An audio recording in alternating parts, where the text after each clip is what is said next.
pale end of the day. We could have some real sunshine, but as I say, it's going to take a while. And your top temperature is 17 Celsius.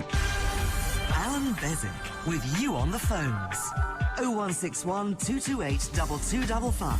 BBC Radio Manchester. Hiya. You all right? Good. I am Allan Beswick. It's good of me to own up, isn't it? Take the blame off everybody else.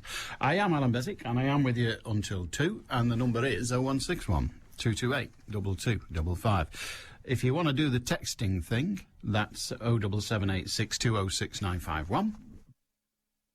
And the email address is radiomanchester@bbc.co.uk, and the subject matter is yours. But tomorrow, we're coming live, I think is the technology, the expression. Anyway, we're doing the thing, this 2 hours. We're doing it from the Labour Party conference. Now, I know what you're saying. What's he going to do there? Well, rather like usual, I haven't a clue. But we are going to be there live. So, we've no idea who we're going to talk to. I can tell you, categorically, here and now, we will not be talking to Gordon Brown. I know this because half an hour after we're done, he's up on his hind legs giving his speech, his closing speech, closing for him, in more ways than one perhaps, giving his closing speech to conference. That's how they... You see, I'm already in the jargon. He'll be giving his speech to conference. Because they start, don't they? They say, conference. What? Why? That's not a proper noun. Conference. Well, I suppose it is in their case. Anyway, there you are. So, if there's anything you'd like to ask of anyone, generally, about what's going on in politics, what's going on in the Labour Party, what's going on in government, then I will endeavour to ask those we have gathered. I suspect we'll have a couple of senior Labour bodies. There'll be no Tories, obviously, unless they're in the... Well, there might be, because we'll talk to a couple of reporters, I suspect, some of the correspondents, not necessarily our own. There might be some from the rags, so we'll have that.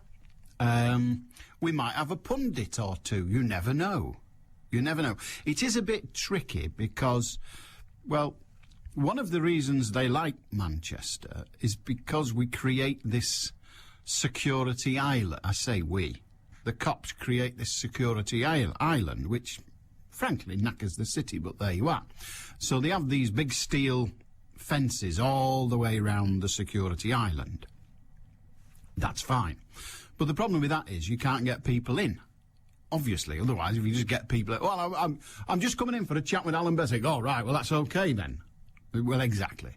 So we can only get who's there. But given there's about 20,000 of them, we should be able to pick one or two. So that's tomorrow. Today, we're here in the usual way. And then on Wednesday, we're here in the usual way. So that'll be all right. Now, what I want to know from you is there anything particular you would like to ask our bodies tomorrow? Any of the bodies we get? Any of them, not fussed, any of them will do. Yeah.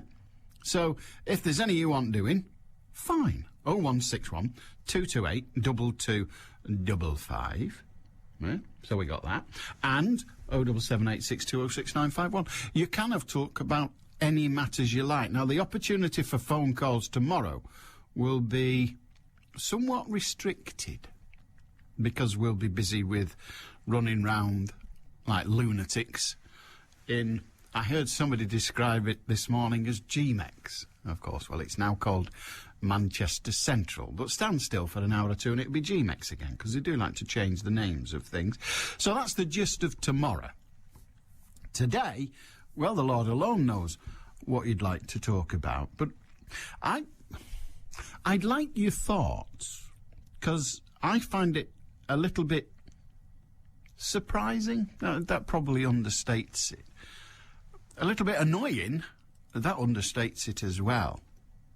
But there has been an increase. Now, I can't back this up with statistics, so it might just be that more people are being reported for having done it.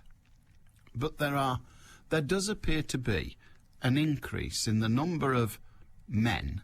It is almost always men who murdered their children during the extremely disturbing process of family breakup.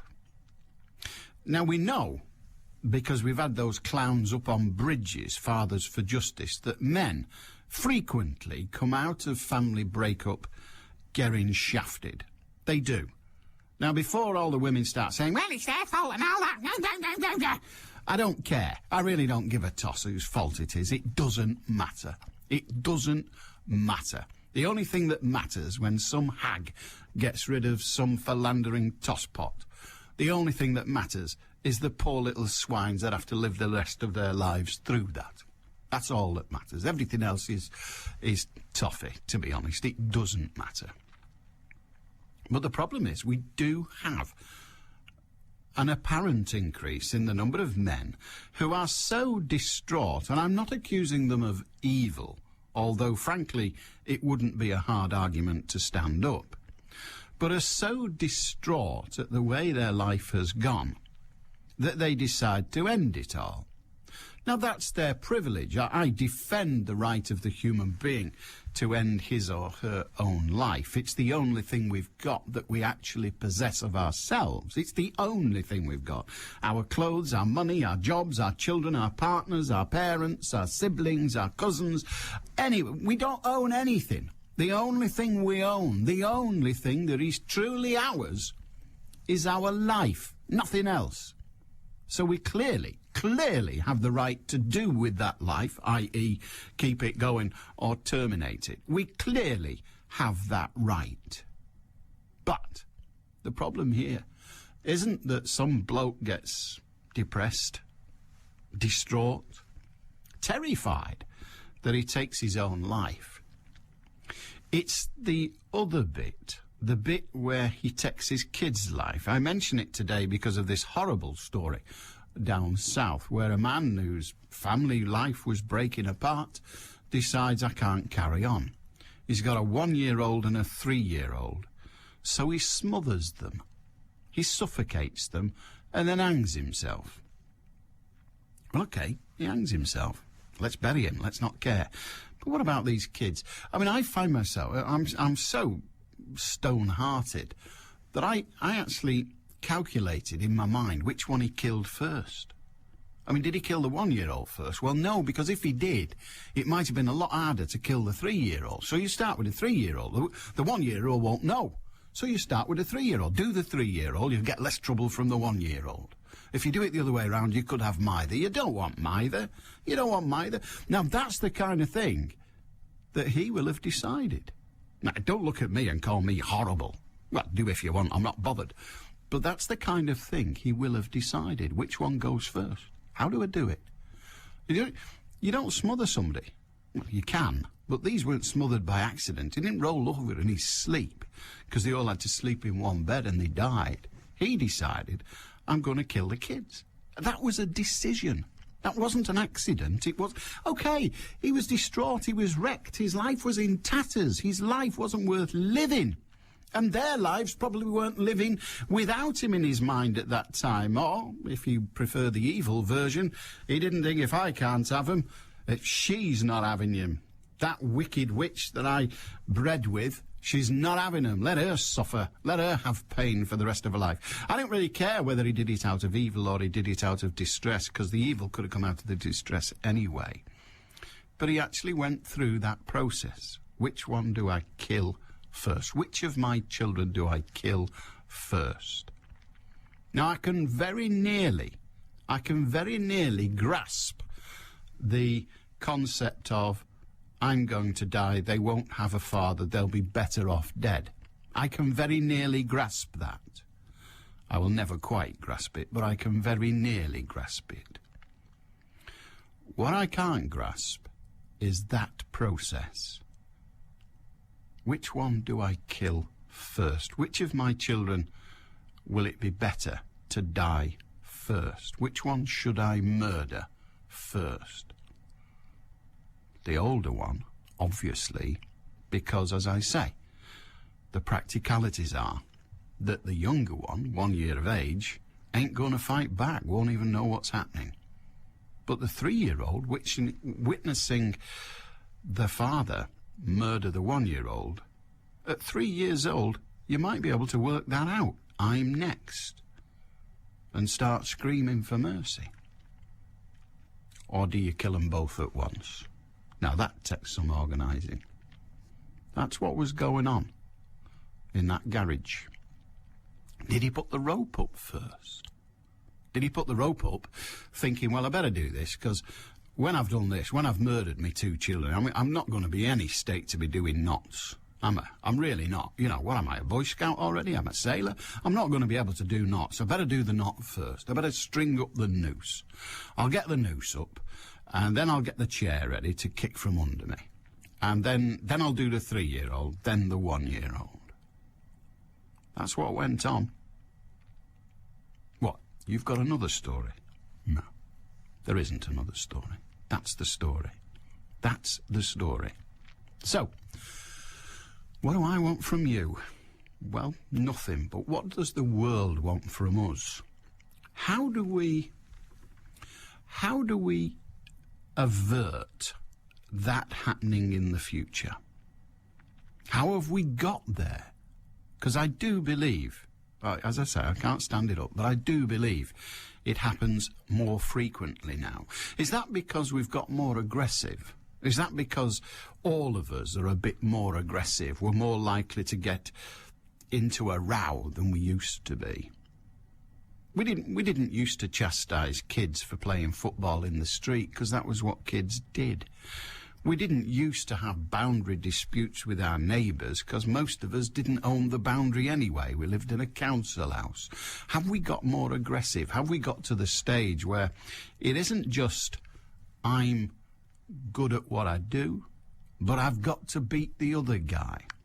I watched the Professional Master Chef last week, and the week before, and the week before, and the week before, and the week before, and I found it fascinating. But the thing that we sat there watching it, and the thing that really got on our chest hairs wasn't the idea that I'm going to do the best I can. I'm going to be as good as this as I can. I'm going to make the best food I can. I'm going to do the best cutting I can.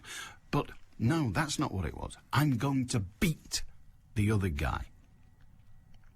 Competition. That's what it's about.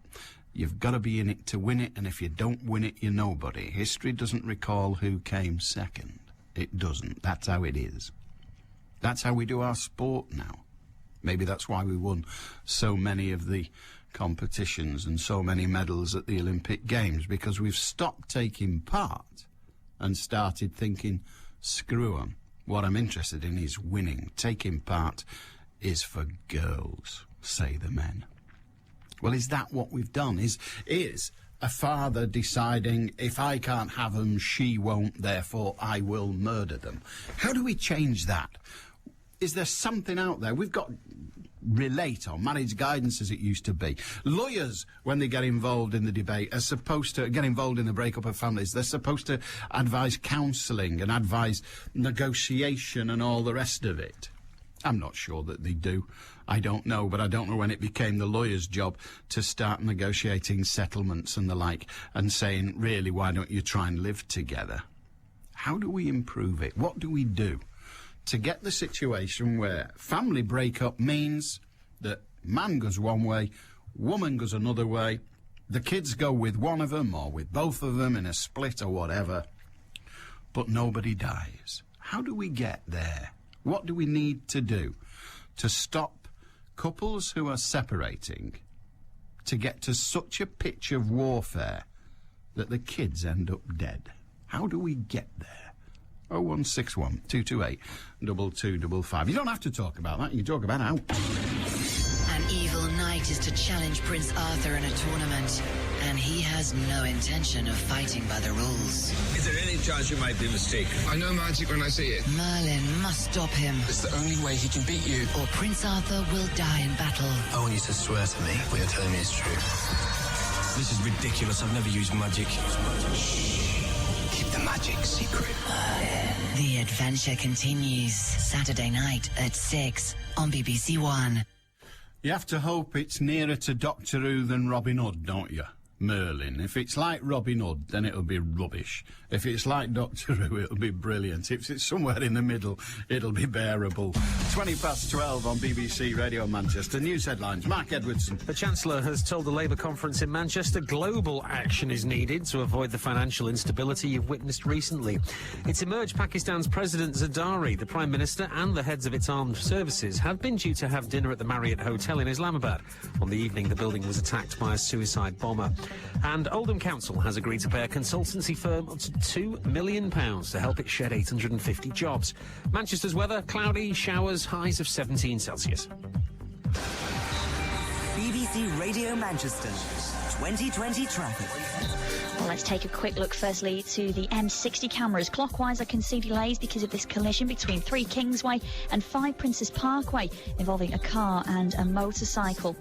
And if you're heading through the centre of Manchester at any point, then watch out for some road closures in operation around the city centre. Lower Moseley Street, for instance, is closed in both directions between Oxford Street and Great Bridgewater Street whilst the Labour Party conference is in town, with diversions signed locally. And I'm also hearing of disruption on Northern Rail services between Hadfield and Manchester Piccadilly after a road vehicle hit a bridge in the Glossop area. We're still awaiting details as to how disruption will affect services, but National Rail have advised us hopefully all should be back to normal by around about 2 o'clock, so we will keep you updated throughout the afternoon. Don't forget though, if you can update me further, call in on 0161 244 4951. I'm Cara Banks. You're never more than 20 minutes away from the latest traffic through the day. BBC Radio Manchester. 0161 228 2255. Radio Manchester at bbc.co.uk and text number 07786 206 951. If there's something you wish to share with us, then that'll be grand. Sheila in Urmston. Hiya, Sheila. Hello. What can we do for you? Well, I was just listening to you about, the children. Yeah. And I, too, am absolutely appalled, but it happens so often. And in my opinion, the reason is because ethics are no longer taught in schools.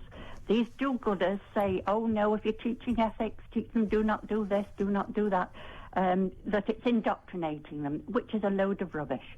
There's a lot of things that should say to children. I'm an ex-teacher, that you do not steal, you do not harm children. Whatever you do to yourself, you do not take children, etc. It should be categorically said, you do not do this, right from an early age. I remember when I was at school myself as a child, and there were 600 children in that school, the secondary school. 2 pence disappeared from a cloakroom. Coats were put in the cloakroom. 2 pence disappeared from one person's cloakroom. It was found, and it never happened again, and I never knew it happened before. And those things that you do not steal, you do not kill, you do not harm children, are no longer taught. And I think it should be categorically said to them, you do not do certain things. And that's all. I mean, well, OK. I'm intrigued at the concept of ethics. By ethics, you seem to be suggesting the very, very simple ethic of the difference between right and wrong. That's right. Right and wrong is no longer taught. Oh, let the children find out for themselves, they say. But there are some things that you do not let them find out for themselves. And then I think it would, had it been taught to a lot of these people with the knife crime and so on, and killing right, left and centre, because life is no longer valued. And it should be from an early age. It should be valued. I'm intrigued. How do you think it is that the failure to teach ethics as you describe them, the simple difference between right and wrong, but frankly, that man in his garage that we're referring to, and all those other men in their garages and elsewhere who murder their children, and all those young lads and occasionally young lasses wandering about carrying knives, they're not doing so on the basis that it's not wrong. They surely know it's wrong. Yeah, but it's not been part of their upbringing that this, that or the other is wrong and we don't do it. You know, brought up the parents, the teachers and so on. It's not that they just know but don't take any notice. It's got to be part of the character built into the child. And I mean, apart from the straightforward, one just does not do that. That isn't how one behaves in our world. No, but the whole people around them, the teachers act like that and so on. And it stopped from an early age. Like, you see children playing and snatch something off somebody else. Oh, well, give that back. You just don't do that. And they're just taught from an early age. Habit. It becomes habit. How very interesting. Given we are where we are, and if we took your advice, and it can't be bad advice, can it, to teach children the difference between right and wrong, but given your advice that that's the direction we go in, clearly that would take a long time to work through, a decade or so. Yes, it would. Is there anything we can do to correct the imbalance that you say has been allowed to develop in the society we have now, if you like? No, only just general teachers in the newspapers and things, making a big blow-up of this sort of thing and saying, you do not do it, do not take it. It's very, I mean, years ago, relationships didn't break down publicly because getting a divorce and the like was a complicated, difficult and expensive thing, and it wasn't for the likes of the ordinary people. Now it is fairly easy to get. Yeah, but I can understand divorce because I'm divorced. I divorced my husband, but, And do you have children? I have children. And were they still at home when you divorced? They were. How... I took them with me. I left home and took them with me. How then... I mean, this is your life, and it's not for me to dabble with it, but if you had very good reasons, I'm not going to ask you what they were, but you have very good reasons, you take the children and you skedaddle. Yeah. But then the man is left, whether he's a good un or a bad un or a wrong un, it doesn't matter. He's left. He's lost everything that he might perceive as holding dear. True. What would have assisted, not for you to stay together, but assisted that breakdown so that it wasn't so traumatic for both of you? Afraid to tell anybody at the time what was happening. So you couldn't speak to anyone. You couldn't. So instead of, as you say, it just wasn't done in those days. Yeah, well, I mean, I don't know what days we're talking about, but certainly it was less common even just 20 years ago than it is now. The 60s. Yeah. And I mean, now there seems to be a lot less. I don't know, a lot less reputation damage by divorce, and yet people seem to deal with it much more aggressively, and I don't grasp that. Yes, but I still think that if you just blatantly say, whatever you do to yourself, that's your problem, but don't do it to children. Categorically say it in so many words, all over papers, everything. So that then anybody who is thinking of there will be in the future. It's rather interesting that this morning we learn that there are more children locked up than ever. More people are put in prison, or more young people are put in, well, it's not prison, but custody, in custody, than ever before. Yes, I agree. Quite extraordinary.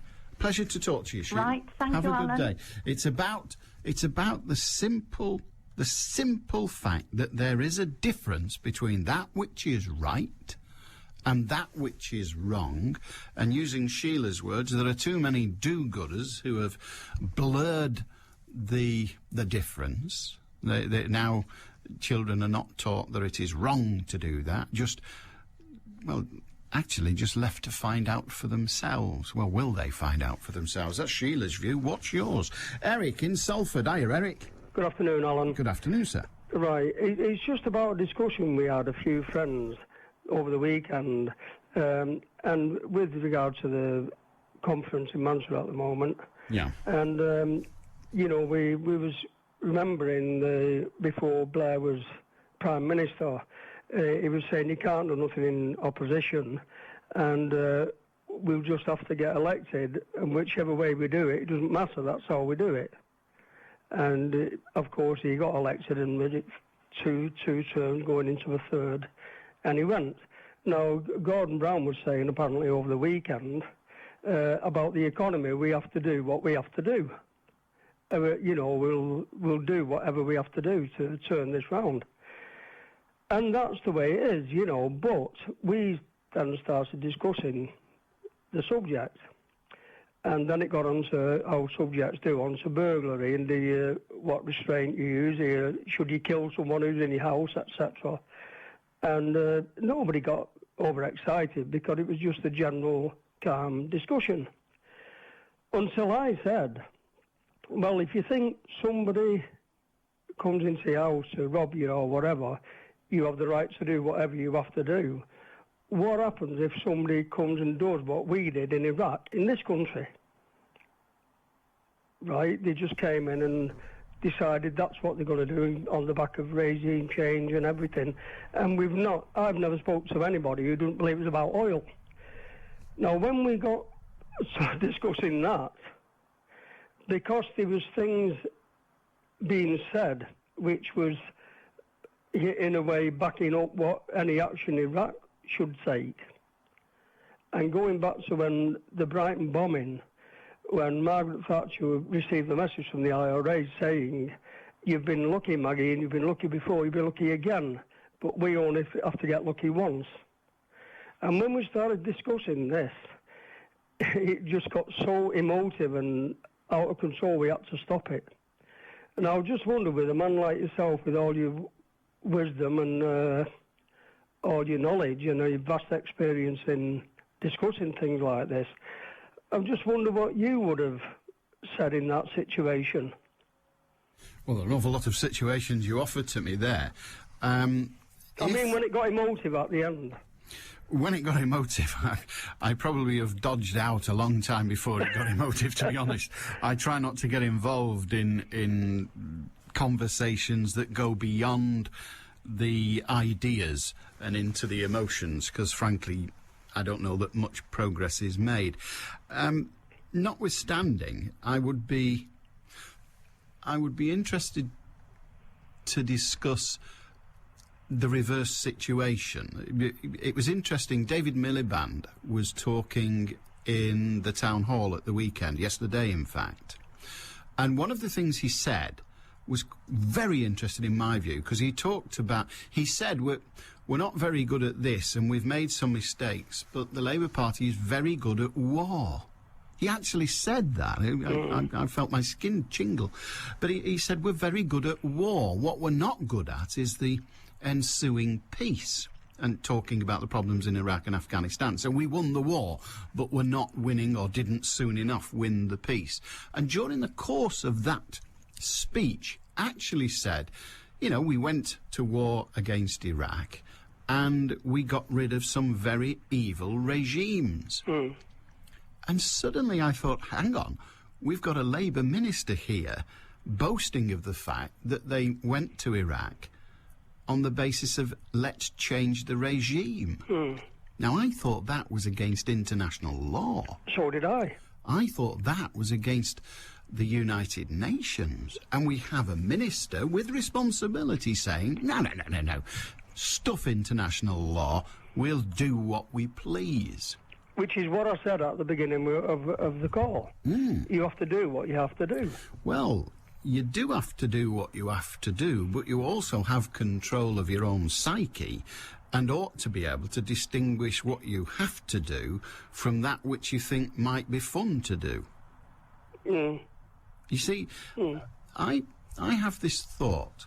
4 Asian lads, somewhat misguided, decided that their country, a country that they have no connection with, but they believe their country has been invaded by the UK, by the British. And they decided that we must fight back. And so they went and killed an awful lot of people on the underground and on a bus. But when you consider the number of people that the British killed in a country they claim as their own, if only for their faith, it pales into insignificance. How many did they do? 30? God almighty, we can do that in 5 seconds in Iraq. We did a lot more than that. We bombed it for 5 years. We bombed it every bloody day for 5 years. What are they whinging about? 30? We got off lightly. And the reverse then, let us presume that Iraq OK, it's daft, but let us assume Iraq invaded Britain and we felt toothless. What would we do? I'll tell you what we'd do. People like you, me and others would say we're not having this, and we'd start blowing up things. We'd call it freedom fighting, like the resistance in France. That's what they call it. So it's very difficult to isolate the emotional, but when you start looking at the rational, it gets scary. It certainly does. It certainly does. Really, Alan, I've got to agree with you 100%. I mean, when you look at the state of Iraq today, as opposed to was it 90, 89, 90 we went in the first Something time? like that, yeah. It's they're far worse off, the Iraqi people, now than they were then. Well, in terms of living conditions. Well, yes, in terms of living conditions, you might be right. In terms of their freedom to speak their mind, for the majority, you might be wrong, I don't know. But whether they're better off or worse off, it doesn't make invading a country to get rid of the government, it doesn't make that legitimate. No matter what the outcome is, the action itself falls into the area that's best covered by questionable. Yeah.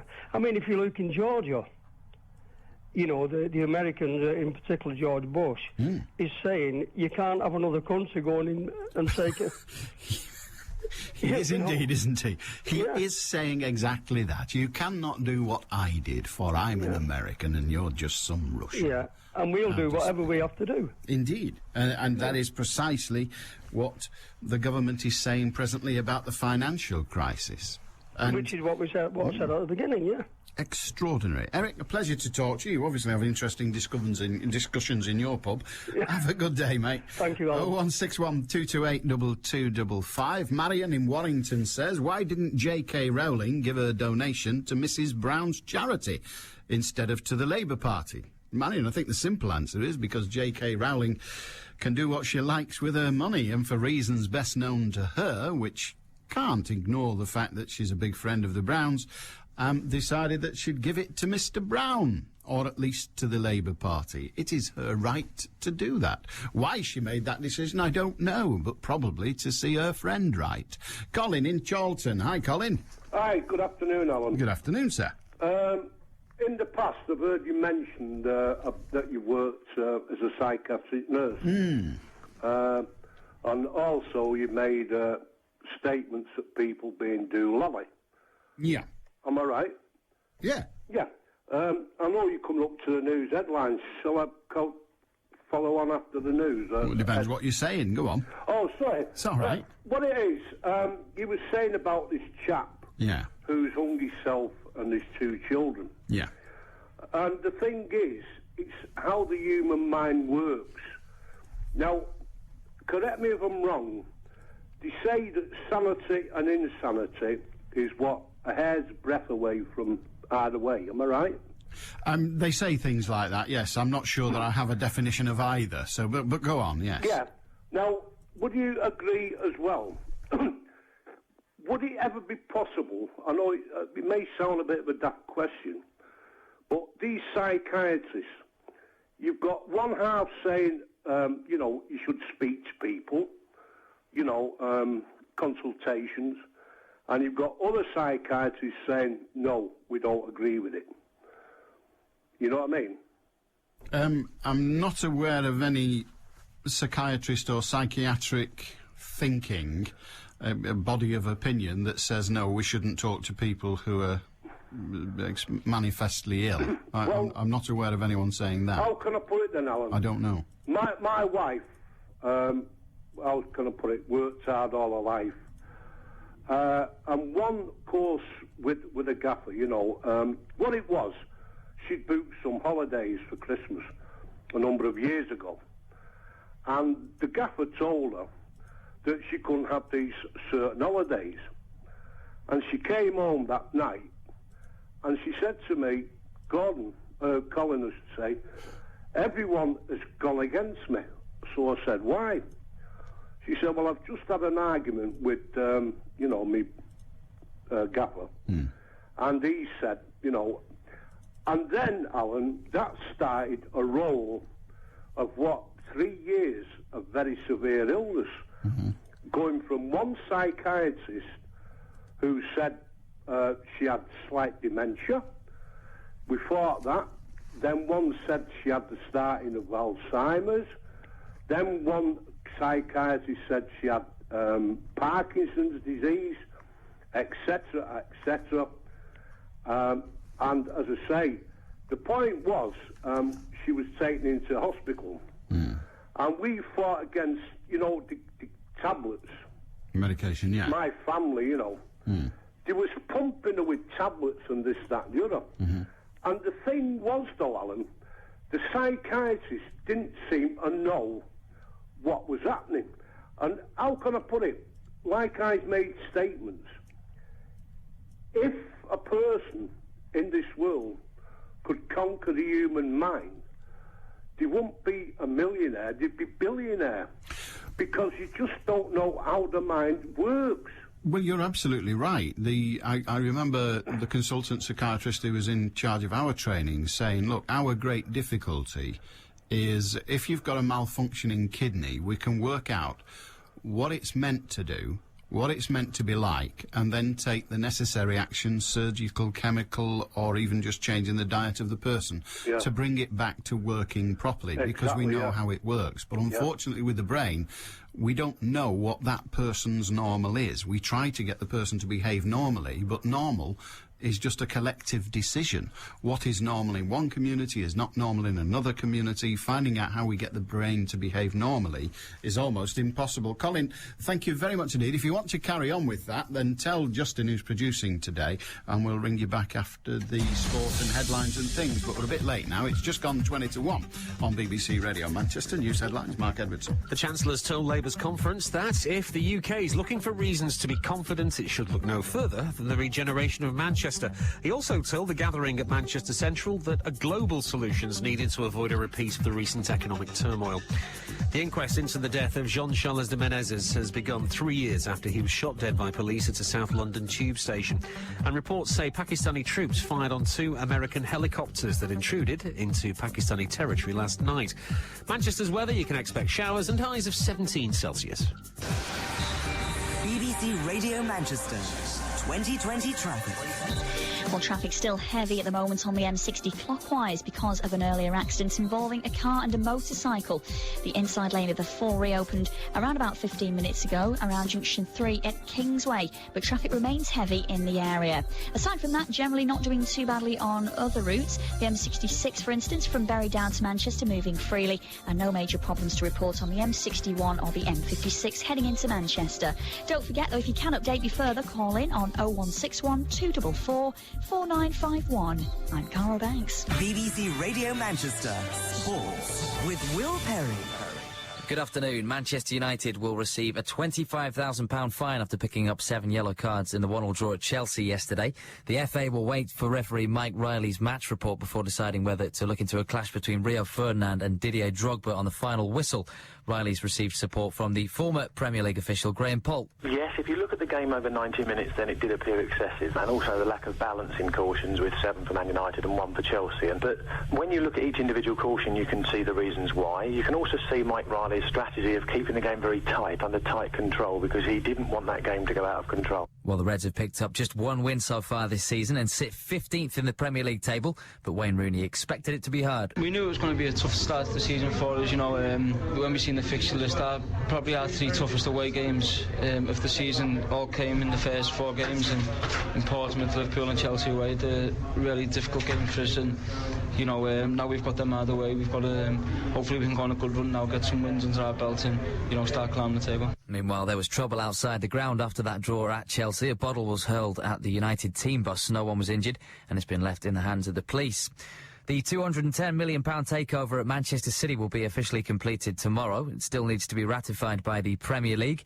New owner Sheikh Mansour has named Khaldoon Al-Mubarak as the new chairman at Eastlands, and manager Mark Hughes says his new boss understands how to take the club forward. A new board and new chairman. It's going to be fantastic times for us. I've obviously met the prospective new chairman, and he's a guy that obviously understands that it's going to take time. They will do things in a correct and measured and with a view to make sure that any success that we hope to have in the future is success that's sustainable, and you do that by making sure you have the right people in the right places. Well, City captain Richard Dunn says that everyone at the club is on a high and enjoying yet another positive start to a new season. It was sort of similar last year when we had a good start to the home campaign and teams started playing differently, but that's a test for us and for the manager, and we've got players we feel that can open up any defence. The club's on an up at the moment on a really big high, and everyone just wants to play in each game. Well, Wigan manager Steve Bruce introduced Tottenham boss Juande Ramos to some words that the Spaniard might not have heard before during yesterday's draw at White Hart Lane. Bruce has had time to think about his English lessons. Sometimes you do things on the manager when you get back home and you sit with your kids and that, and you just look at yourself and think, oh my God, get a grip of yourself, Dad. It'll be my son and my daughter who are here today. They'll be them saying that to me. But of course you want your team to do well, and you kick every ball and you go home now goosed. Well, Oldham boss John Sheridan says the club are considering appealing Sean Gregan's sending off in Saturday's draw with Hartlepool. The Latics captain was dismissed for foul and abusive language. I actually thought Griggs had been that was his second yellow card, so it's a straight red. So we'll just have to look at the video, and if we can see something on the video, and apparently someone said it's serious foul play, so I think there was two players behind Griggs when he's done it. So we'll just have to look at it and take care of it as well as we can. And if it's a sending off, it's a sending off. Reading manager Steve Coppell insists that he has no objection to replaying their championship match with Watford after his side was awarded a farcical goal on Saturday. An assistant referee flagged for a goal instead of a corner after the ball crossed the goal line wide of the goal. Coppell says he has sympathy for Watford and doesn't want to be seen to be taking advantage of anything. Colchester manager Geraint Jones has left the club by mutual consent. The Essex side are second from bottom in League One.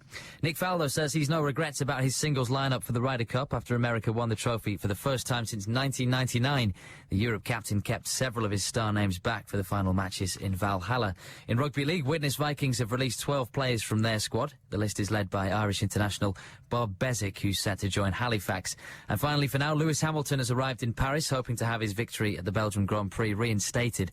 Hamilton controversially received a 25-second penalty at Spa, which demoted him to third place, cost him 4 points. The result of his appeal should be known tomorrow. The next live action on the Northwest's biggest sports station. Well, Rochdale manager Keith Hill's our special guest tomorrow night as Manchester United face Middlesbrough in the Carling Cup. We'll be live at Old Trafford from 7 o'clock. BBC Radio Manchester. Christopher in Middleton says maybe J.K. Rowling donated the money, the £1 million, because she believes the outgoing Labour government has at least another honours list left in them. Well, if they run until the end of their term, they've got about another 3 or maybe 4 honours lists left in them. She's already got some pot, hasn't she? Can't remember now. 0161228 2255. We were talking to Colin in Chorlton, and we were talking effectively about psychiatric illness, I suppose. Colin, we're back with you. Hi, hello, Alan. You told me about the circumstance with your wife and how the medical profession, if you like, the psychiatrist, seemed unable to give a definitive diagnosis, which they all agreed upon. Yeah, well, the point of it is, though, Alan, how can I put it? As I say, if you'd be aware, I told you they said it was Alzheimer's, etc., etc., etc., and they would persist with these tablets. Now, my family and I fought against this all the time about these tablets. As I say, during the recourse, we spoke about one-to-one, you know, having a chat with someone, but they didn't seem to agree with that because... Yeah, they call it talking therapy. Yeah, counselling, well, they if you like. said that basically it would do no good, you know, and their course of treatment was for this. But what I'm trying to say, Alan, my wife went through this, that and the other. Excuse me. And then we got a phone call that she died. And the cause of death was severe kidney failure. Now, excuse me, I don't know, you'll probably be more aware than I am, but I think that tablets, basically, enough can kill you, or they can do severe damage to the body. Are you in agreement? Well, certainly the answer to that question is yes, they can, but that doesn't mean they did. But go on. Yeah, but what I'm trying to get at, Alan, do maybe other people in a similar, position that we were, and about these tablets, how can I put it? They didn't seem want a note to take her off them, you know. And they just let's deal with a couple of things. There are people right now who are taking large doses of various pills that are supposed to treat psychiatric conditions, and those people won't, almost 2 or 1, won't die of kidney failure because not everybody does. The tablets are quite toxic. They wouldn't work if they weren't. They're considerably less toxic, for example, than some of the drugs meted out by the oncologists when we call that chemotherapy. Actually, having tablets at all is chemotherapy. Oh, dear. It sounds like you ought to be taking some tablets. I said it sounds like you ought to be taking some tablets. But to come back to, of course, the medical professionals who've done all the training understand what they're attempting to do. Of course, they don't listen to the relatives who say you've got her on the wrong pills, because, frankly, what are you using to make that decision? The man in the street, you, me, and the ordinary bloke, what do we know? If your partner, your child or whatever is diagnosed 500 milligrams of Largactil 3 times a day, you're going to say, well, that sounds like an awful lot. Well, what are you basing that on? The medical profession know precisely what they're doing. Now, whether they get it right is another matter. But to say that, well, I'm her husband and I think the pills are wrong, it's not quite as authoritative as I'm a psychiatrist who trained for a decade, has been doing this job for 20 years and have seen 5,000 patients, 4,999 had their symptoms abated by this medication. He's not going to listen to you saying, yeah, well, I think they're wrong. I know that, yeah.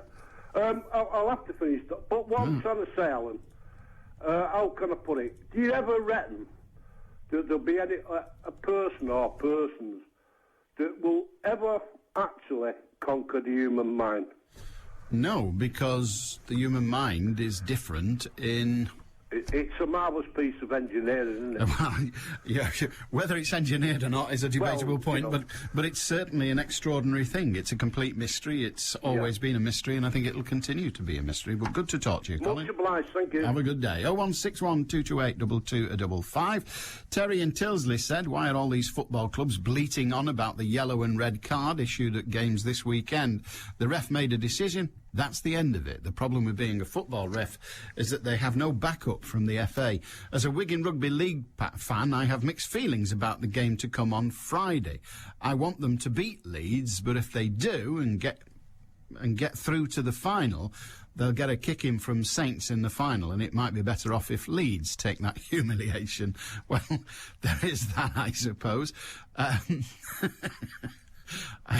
It's difficult for me, of course. We don't have a team that's going to the final. Mornings sound better with Eamon O'Neill and Diane Oxbury. Eamon and Diane. A member of Her Majesty's Cabinet pushed in a coffee shop. David Miliband. One of his aides warned him it didn't look good, but he just brushed her aside. It's been called Cappuccino Gate.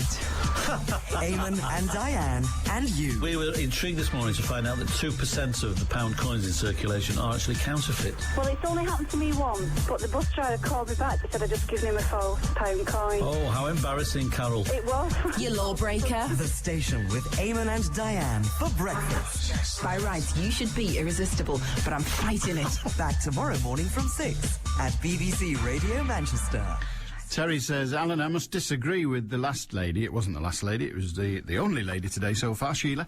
I must disagree with the last lady who says that children are not being taught right from wrong. I have 3 children who have all been taught right from wrong. And all my friends have done the same. I really think that the majority of children are well behaved. That's Terry from Tilsley. Well, you might be right. We weren't actually talking about the behaviour of children.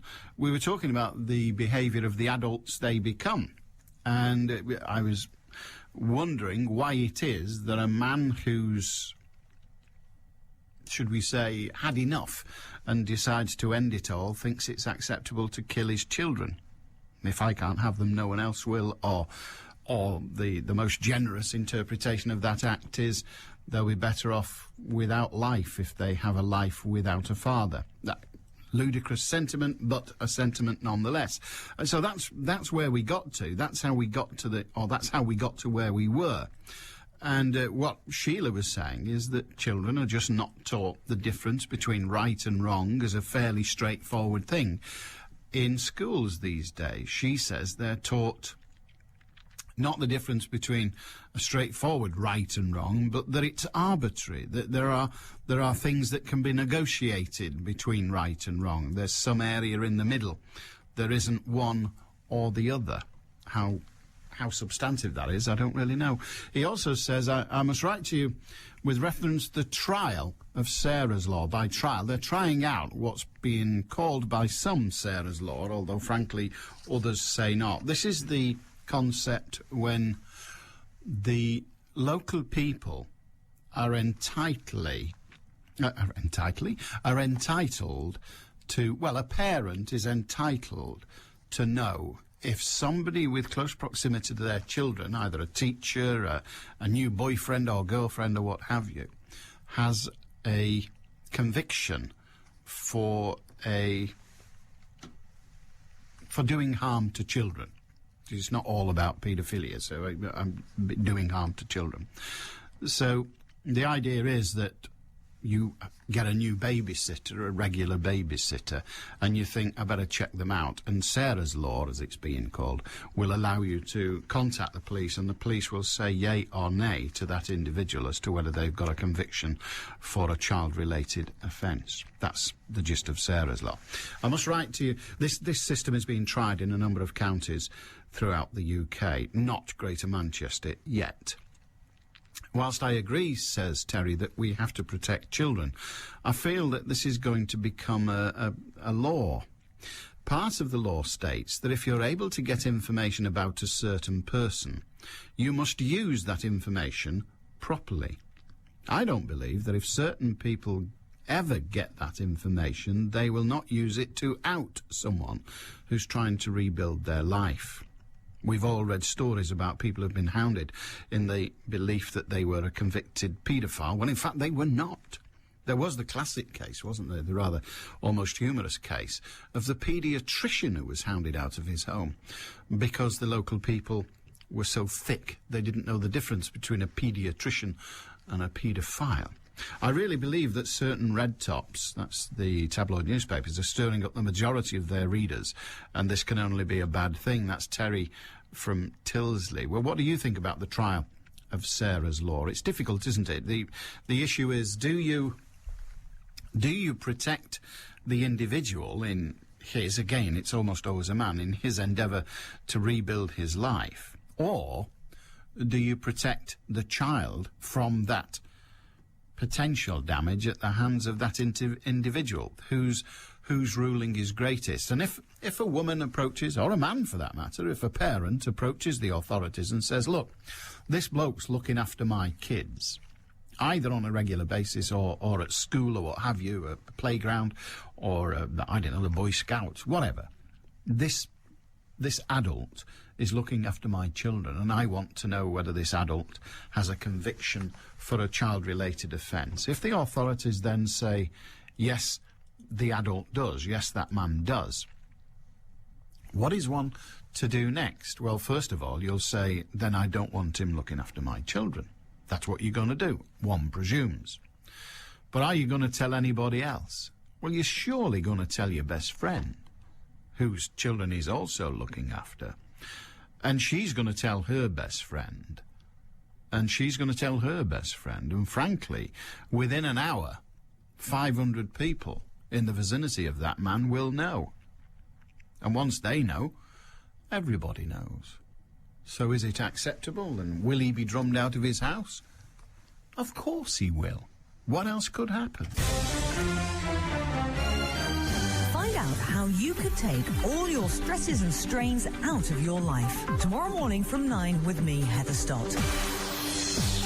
0161228 2255. Radio Manchester at bbc.co.uk and the text number 07786 206 951.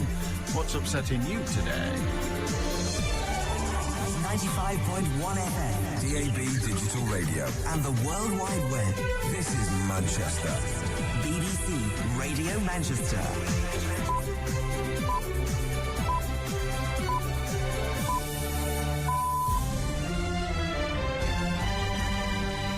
At 1 o'clock. And if you want reasons to be confident about our future, then look no further than right here in Manchester. Alistair's the darling of Labour's annual conference in Manchester, and the hunt's on for Culcheth's Big Bird. And United will be fined 25 grand for yellow cards at Stamford Bridge. Well, this afternoon should be mostly cloudy. There is just a chance of some light rain or drizzle. Top temperatures 17 Celsius. And traffic's finally clearing on the M60 clockwise in light of an earlier collision between 3 Kingsway and 5 Princess Parkway. Good afternoon, I'm Mark Edwardson. You can expect a bumpy road ahead. That was the Chancellor's assessment of the UK economy when he spoke to the faithful at the Labour Party conference in Manchester just an hour ago. Alistair Darling also promised tighter regulation to stabilise the banking system. He said the crisis was a global problem that needed global solutions. But he was confident that Britain, led by Gordon Brown, would come through what he described as very uncertain times. And Mr Darling praised the transformation of Manchester in his keynote speech. He said the city had a right to be confident despite the current economic difficulties worldwide. And if you want reasons to be confident about our future, then look no further than right here in Manchester. Over the last decade, this city has been transformed. There are thousands more jobs and homes in a magnificent rebuilt city centre. It's a real credit to the vision of Manchester City Council, to the efforts of the private sector, the local community. In other news, there are reports that between 10 and 15 foreign tourists, including Italians and Germans, have been kidnapped in Aswan in southern Egypt. The Foreign Office says it believes no UK nationals are involved and that money rather than terrorism might be the motive. More details have emerged about this story we were reporting earlier. A man who's thought to have killed his 2 children before hanging himself was looking after them for the first time since splitting up with their mother. The bodies of the children, aged 1 and 3, were found in a caravan in Southampton yesterday. It's thought they'd been smothered by their father. Angus Crawford reports. The bodies were found at about 7 o'clock last night. The children were in a caravan. Their father, who's thought to have hanged himself, in a garage next door where he'd worked as a mechanic. It's believed he'd recently split up with their mother and had become depressed. A friend is reported to have said this was the first time the man had looked after the children by himself. Hampshire police say they're not looking for anyone else in connection with the deaths. The area has been sealed off while forensic examinations are carried out. An inquest's opened into the death of Jean-Charles de Menezes, the Brazilian man shot dead by police in South London 3 years ago after being mistaken for a suicide bomber. About 75 witnesses are expected to give evidence, including police marksmen. The jury must decide whether Mr Menezes was unlawfully killed. If you're driving around Culcheth near Warrington at this lunchtime, you're being warned to be on the lookout for a 5-foot-tall ostrich-like bird. The rear's escaped from its owner's garden, and in case you don't spot it straight away, it's got white plumage and large claws. PC's Shelley Williams is from Cheshire Police. Its owners described it as, it said it's not aggressive in its nature, it's a female bird, but she does advise not to approach the animal. Obviously it'll be scared, it's been out since last night, and if it is sighted, to contact us. And the American television industry's been presenting its annual awards, the Emmys. The top drama series was Mad Men, set in the advertising world of the 1960s. The best comedy series was 30 Rock, about a fictional late-night TV show. Ricky Gervais didn't win any of his 4 nominated categories, but he did get to hand out some advice on how to make an acceptance speech. They've asked me to give you some pointers on how to make a good acceptance speech. I don't know why. As I say, I've never made one. I wasn't here. Still one, though. Keep it short. Please, keep it short. Particularly if you're not on-screen talent. No one wants to hear from a producer. Don't cry. It's pathetic. It's just an award. BBC Radio Manchester Sports with Will Perry. Good afternoon. Manchester United will receive a £25,000 fine after picking up 7 yellow cards in the 1-1 draw at Chelsea yesterday, despite Sir Alex Ferguson saying he didn't see even one bad tackle. The FA will wait for referee Mike Riley's report before deciding whether to look into a clash between Rio Ferdinand and Didier Drogba on the final whistle. The £210 million takeover at Manchester City will be officially completed tomorrow. It still needs to be ratified by the Premier League, but new owner Sheikh Mansour has named Khaldoon Al Mubarak as the new chairman at Eastlands. Nick Faldo says he has no regrets about his singles lineup for the Ryder Cup after America won the trophy for the first time since 1999. The Europe captain had kept several of his star names back for the final matches in Valhalla. In Rugby League, Widnes Vikings have released 12 players from their squad. The list is led by Irish international Bob Beswick, who's set to join Halifax. And Lewis Hamilton has arrived in Paris, hoping to have his victory at the Belgian Grand Prix reinstated. The result of that appeal should be known tomorrow. BBC Radio Manchester satellite weather with Heather Stotts. Well, high pressure is firmly in charge for most of this week, so although today is cloudy, it is mostly dry. There could be some light patchy rain and drizzle around, but that will die away. Top temperatures feeling a bit chilly, 16 or 17 Celsius. Lunchtimes belong to Beswick. Allan Beswick. BBC Radio Manchester. Hi, all right. 0161 228 2255, Radio Manchester at bbc.co.uk, and the text number is 07786 206 951. Mike in Hazel Grove. Hiya, Mike. Hello, Alan. How are you? I'm not bad. Good, good. Pleased to hear it. Pleased to hear it. You were just talking about the family situations where, unfortunately, fathers normally get very distraught and do things that aren't acceptable in society, and I would never agree with them. Having been through a divorce back in 2002, 2003 in the Midlands, I do understand how people can actually get to that pitch. The system and the society in this country is extremely unfair in relation to settlements regarding children and families with their fathers. You say it's extraordinarily unfair, and I think probably most people would agree. Is there anything that can be done to make it fairer? And what do you mean by fair? Fair is where there is a genuinely equal assessment of the worth of the father regarding the bringing up of the children against the mother. At the moment, it's very much, if the mother slightly wants the children, they get custody of the children. And having been in court and stood in front of a magistrate who turned round and said, oh, yes, what do you do, and this, that, the other. My partner, as it happens, was a primary school teacher. She was a very poor mother and had very little to do with the upbringing of my children. But when I turned around and said, oh, what do you do? Oh, I'm a self-employed motor trader. And you could see his eyes roll up into his head because obviously, because I'm a bloke and I'm a motor trader, not a school teacher, I'm not a suitable parent, without taking due regard to the history of the upbringing of the family and who did most of the rearing of the children. There is a problem there because how would you, as a magistrate or anybody else making the decision in the family courts, how would you access that information, that who is the better parent? What have you got to react? You're saying you are, she's saying she is. Very difficult. I mean, statements of friends and relatives, which to some extent were given in my case, but very much disregarded. He was very much the old school, and you got this feeling all along, very much old school, that kids belong with their mother. And I think in these days of so-called equality, although it's a very one-faced equality, that certainly shouldn't be the case. I mean, ladies want the equality from the point of view of work and in every other walk of life. They want equality. When it comes to a separation, there is still this massive inequality and the lack of belief that a father can be a suitable one-parent family or part of it. Most of society would go with that magistrate, I suspect. I think you're right, yeah. Yeah, it's a historic thing, almost. Indeed. But very, very unsuitable in the modern world, because there are a lot of mothers, for probably a misdescription, because a mother is somebody who really looks after their children and cares. No, a mother is somebody that has a child, as a father. Yeah. If you're going to start picking on the words, we could be here all day. Yeah, that's right. But we perceive a mother as being the most caring person in the world, and I don't actually think that is true. I think fathers do care as much, if not more. But do they care in the same way? The relationship between a mother and a baby is clearly more important to the baby, remember I said baby, than is the relationship with the father. If only because the physical entity. Yeah, exactly. Yeah. I hear where you're coming from, but almost to the point that within a day of giving birth, some mothers almost reject their children.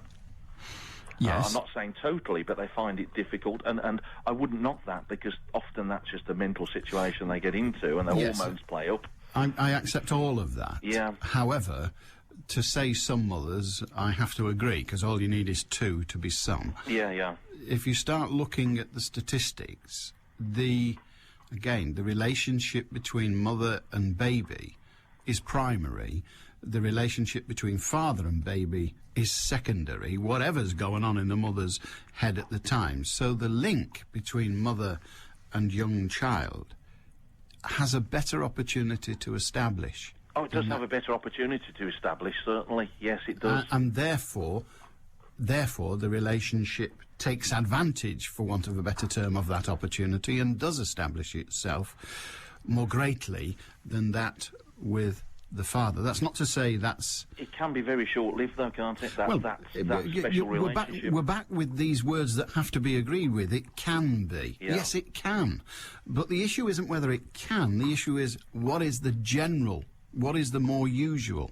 Because law is made to support the norm, whilst acknowledging the unusual. I don't think law these days can accommodate just the norm, can it? We're such a diverse society that surely that would be... we are diverse, but we, the humans in this society, are still mammals, so the mother still suckles the young. Do you know what I mean? Some do. I mean, Well, they nearly all do. It's the nature of humanity. If only they do it for a fortnight and get fed up of it. I was just going to say. I mean, in our case, my ex-wife didn't breastfeed either of our children. Okay, but and I think that's quite normal these days. I think it is common. You're right. I don't think that actually is much of an angle now. But the mother-child nurture of a baby is more common than... Well, should we use the word exclusive, and then it's easier to deal with statistically. Yeah. The exclusive mother-child nurture is greater than the exclusive father-child nurture. But we can't admit to that in these days of equality. Well, yes, we can. I don't think we should. No, because there's no equality, or rather, there is supposed to be equality everywhere else. Well, let's stop worrying about the equality between the genders and start worrying more so between the relationship between child and parent. Because, frankly, what happens to the parents, society has no care of. Society cares about the kid. That's the secondary thing, obviously, the parents. Indeed so. Yeah.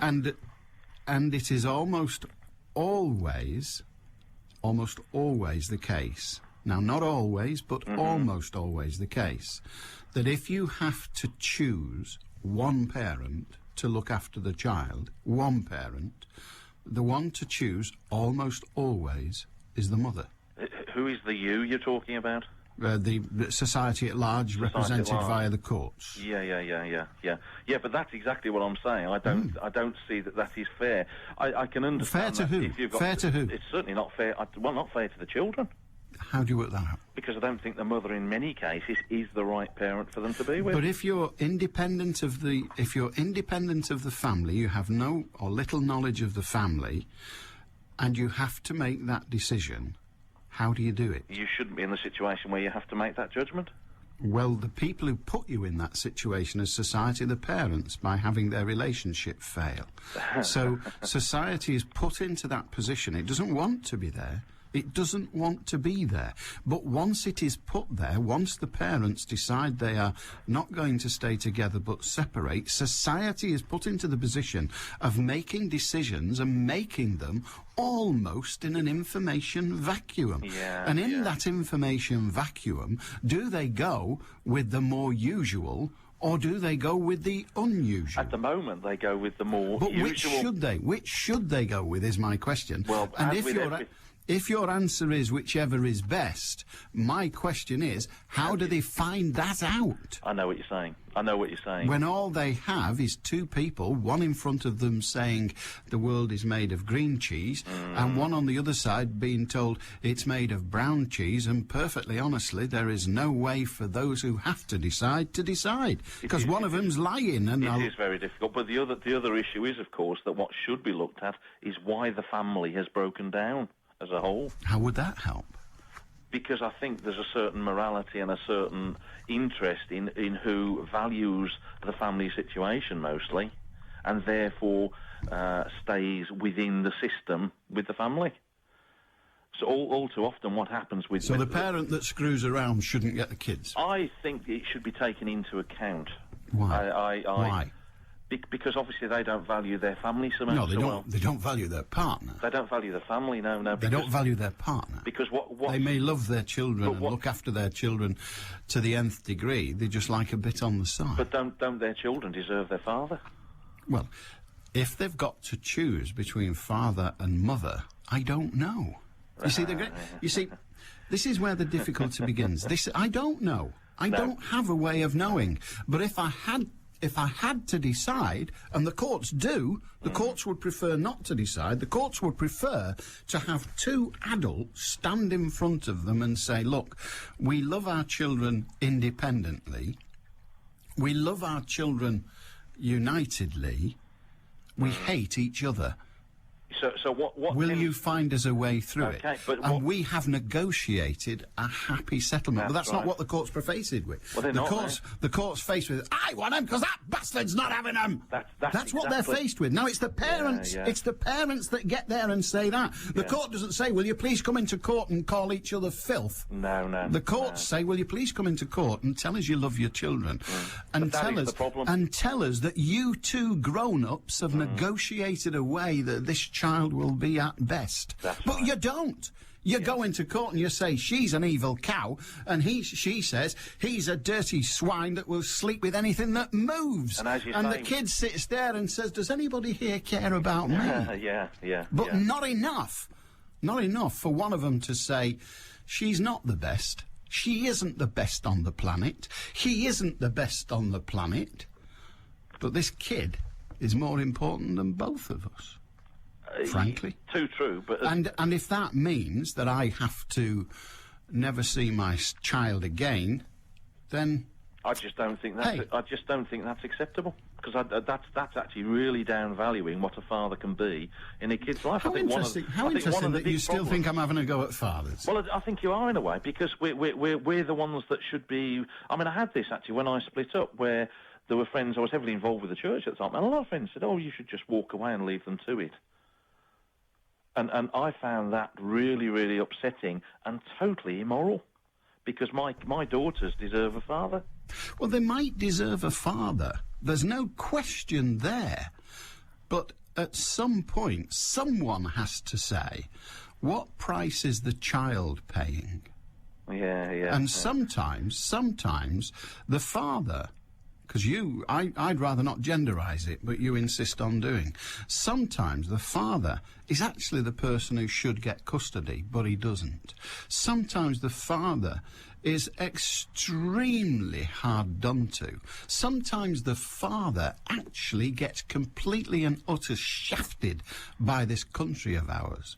And sometimes the father decides that he is going to fight and fight and fight because he believes he has the right to. And he even believes that that's best for the child.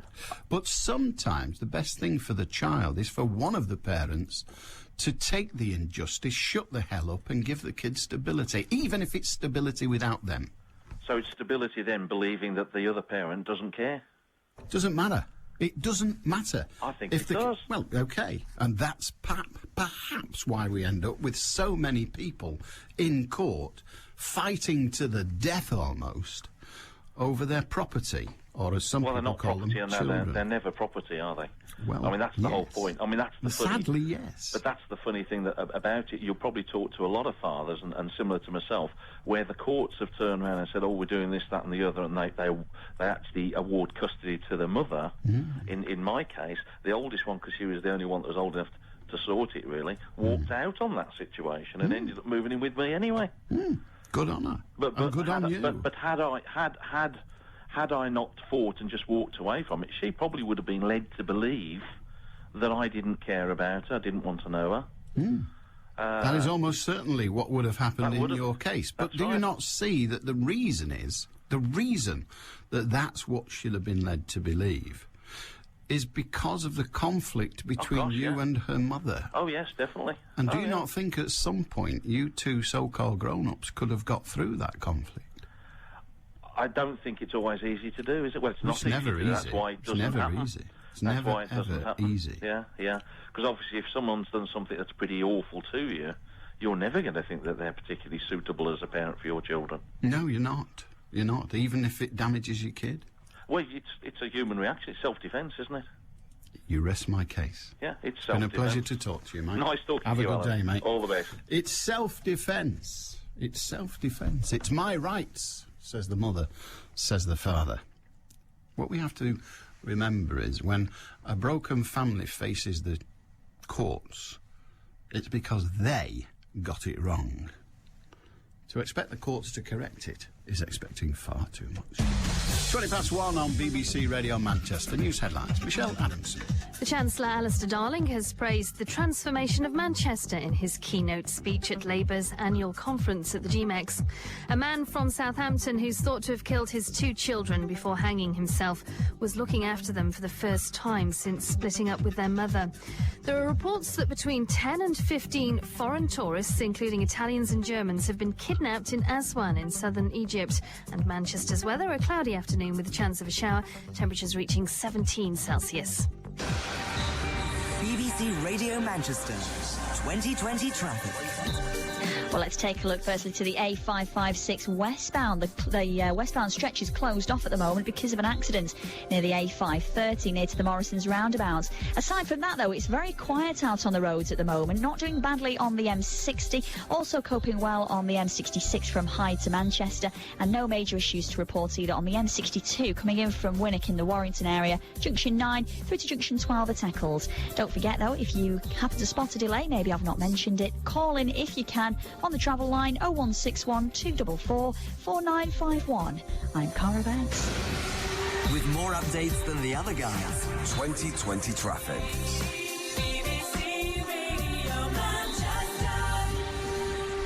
Steve in Widnes asks a cracking question that I don't know the answer to, but I think I do, related to Sarah's Law that we were discussing earlier on the back of another email.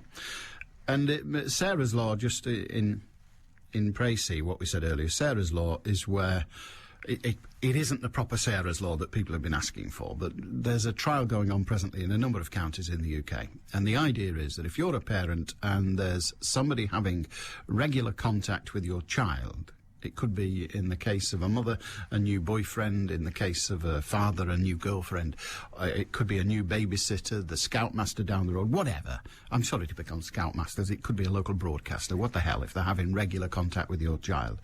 Can't think why a broadcaster would, but never mind. As someone who's having regular contact with your child, and you think, hang on a minute, I don't know anything about this person, and you can go to the authorities and ask them if the person who has this regular contact with your child has a criminal record, or indeed is on the file as having been convicted of an offence against children. That's the essence of what's going on. It's a trial to find out how it works. And Stephen Widnes asked a perfectly apposite and I think really important question. Will this also apply to the killers of Jamie Bulger? Now remember, those kids, of course, they were eventually, having served their sentence, were released from prison. But not uniquely, but unusually, they were allowed new identities. Indeed, new identities were created for them. And I suspect the press know their new identities because the press do that sort of thing. But there is a law that prohibits, and the editor who published such information would be in very, very serious trouble and possibly facing jail. Who published the new identities of those individuals would be punished severely. So their new identities are protected. So you imagine that one of the children who murdered Jamie Bulger gets involved. Now, I suspect that even in their new identities, they are prohibited from becoming involved with the care of children. I suspect they wouldn't be allowed to be nursery nurses or paediatricians. I don't know how clever they are. But they wouldn't be allowed to do such things, I suspect. But let us presume that one of the boys who murdered Jamie Bulger, now a young man, fell in love with a woman who's got a child. And the child thought, well, you know, here I am, I've got a child, I've got a new bloke, he's spending a lot of time with my kid. What I need to do is check him out. So she goes to the authorities.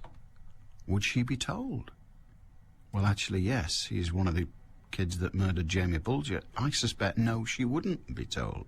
She wouldn't be told, because that would blow his cover. But what would she be told? It is a good question. It's a very, very important question. I don't know the answer. Steve in Derbyshire. Hiya, Steve. Good afternoon, Alan. Good afternoon, sir.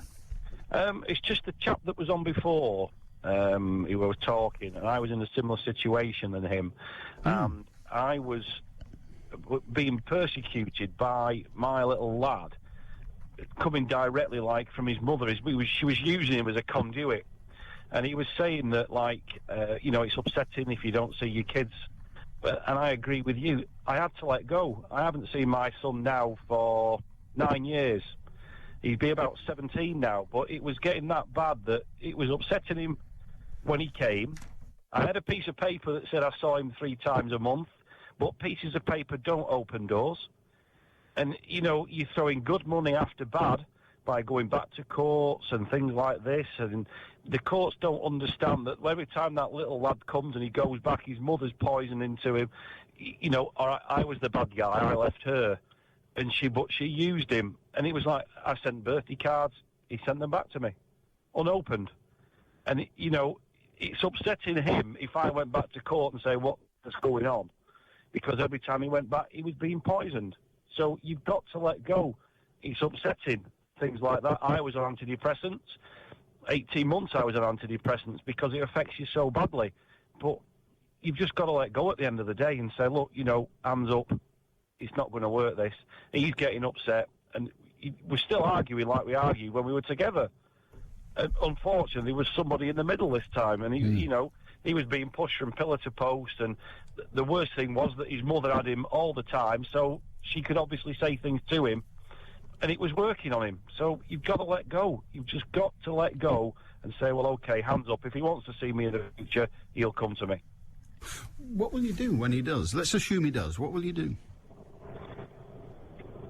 It's quite a good question, that. I do not know how I would react. OK, well, let's ask an easier one. How would you want to react? I appreciate that when it happens, you'll be... You know, butterflies and all the rest of it. You'll be scared after death, I suspect. But you know now what you think is the right thing to do. What do you think would be the right thing to do? Just welcome him back. I think really the best thing that I would do, and I would recommend anybody to, is not to say, you know, it wasn't me that stopped from seeing it. Just forget the past and carry on.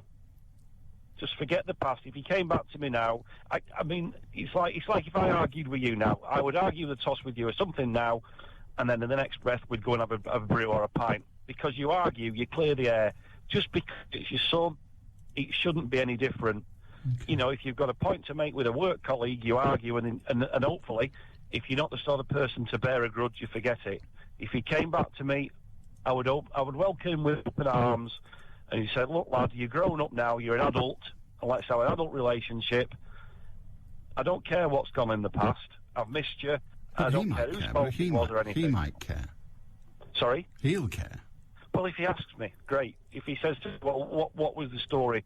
What was going on? And why was my mother doing this? I don't. He could easily fall back. But hang on, he won't ask you why was my mother doing this unless he first of all knows that his mother was doing that. So he'd have to. So the decision on how much he knows is entirely yours. Well, yeah, but I mean, I wouldn't sort of like take him to one side and say this is exactly what's happened. I would have to start. I mean, it's been a long time now. I mean, it's been 9 years now, and I would really have to look at starting that relationship all over again, because the last time I saw him, he was 10-year-old. He was a little lad. If I saw him again now when he was 18, he'd be a young adult. All right, this is awful of me, but I'm intrigued. You can't start that relationship all over again because each of you arrives at that meeting, assuming it ever happens, each of you arrives at that meeting with what the Americans call baggage. Now, he might have the meeting simply so he can give you a smack on the nose because he thinks you're a nasty bit of work. He might. He might give you a smack on the nose because of the way he believes you treated his mother. I don't know. He might come along and think, well, who is this man that walked out on me? What he won't know is your version of the facts. Well, no, he won't do. No, he definitely won't do. But, you know, you made a point there about I walked out on him. I walked out on the relationship. No, I wasn't suggesting you did. I was saying that that's what he will know. He won't be told. He will not be told that, actually, son, I drove your father away. He will be told, and therefore will know.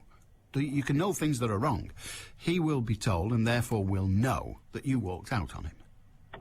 Yeah, I understand that, yeah. That's what he will know. That's the truth he will have. Yeah. Will you disabuse him of that truth? I'd have to be very, very careful about what I was saying. It was, you know, I don't know, Alan. It's a question I didn't really expect, you know, to be asked. That is something I've never really thought of. Because, to be perfectly truthful, I've got it in my mind that I will never see him again. You know, it's been a long time now. He was born in 91, so he's coming up towards 18-year-old, and, you know, I've tried to make contact with him. You know, we've seen each other for about 3 years before all this happened, and, you know, I've tried to contact with him, sent him the cards, but they've come back, and when they come back unopened, you know, with his mother's writing on, you think to yourself, well, you know, I'm up against it here, torn between a rock and a hard place, because I could go back shouting at her, and then what would happen is she'd go straight back into the house, upset. What's wrong, Mum? Your dad has upset me again. And it drives another nail in the coffin. So what do you think of these guys that wear Batman suits and climb up bridges for the right to see their child? Well, I think they're just they've got a point to make, but I think they're a bunch of clowns the way they make it. It needs to be it needs to be majorly overhauled, the system. When I went to court to see my son, they have a court welfare officer that comes round. You know, they go to see the child. They see the child in his mother's house. They see the child where I was living, and then they go and talk to the grandparents. And it takes 8, maybe 9 weeks, 10 weeks, you know, possibly 3 months to get this sorted out. It's too long then. Your contact with that child needs to be immediate, that you split it up. You know, it doesn't matter how young they are, you've got to try and talk to them. It's not them. They immediately blame themselves. You know, and then it's so petty, the things that go on. Like you were saying before, it's self-defence, you know, and things like that from the other partner and things. There just needs to be a major overhaul, but I can't come up with the answer to it. I mean, there's going to be never, ever going to be a situation where you'll say, that is the definitive answer, because you're dealing with human nature. There are too many different characters. Some people have split up and, you know, they're still seeing each other. You know, they're getting married, they're going to each other's weddings, their kids are fantastic. There's going to be no definitive rule to say, well, that's where it goes to. Going back to this, that, you know, they go with the mother, it's just been going on for so long. The men have always had the role that they go out to work and have very, very little contact. Years and years ago, men used to come home from work and the kids were in bed. Yeah. You know, it was... It happened in our house.